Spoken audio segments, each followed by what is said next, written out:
Coming soon. Okay, I'm not letting you rest from working on project 2 when I'm introducing project 3, the evaluation plan. It is an intensive course.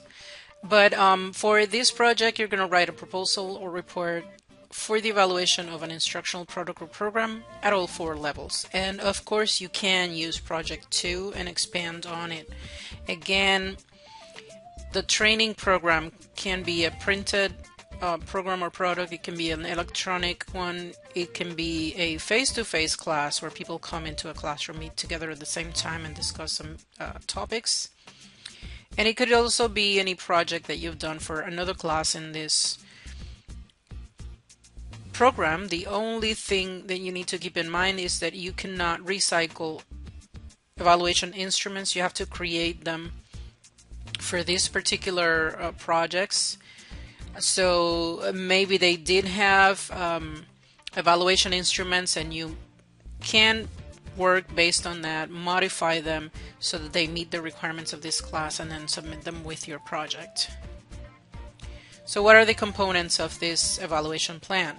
You're going to have a section that will contain your evaluation goals and scope, and that includes your program description and also your evaluation goals. In this section you're going to talk about purpose or objectives as well. You're going to have a section for the evaluation process, including some sort of a timeline or Gantt chart that describes how you will implement this. You're going to have a section for your measurement instruments where you describe the instruments, you talk about the rationale for their design, and in the appendix you're actually going to include the instruments. Then you're going to have a section for data collection along with a timeline or a Gantt chart, and a section for data analysis. And the last section is going to be an executive summary. Now, a note about doing the evaluation versus pretending that you did it. As we mentioned before, if you do the evaluation, it's going to be a great learning experience. You not only get to put together a plan, but also you implement it and you see where the holes in your data are, where the problems are, things that you had not anticipated.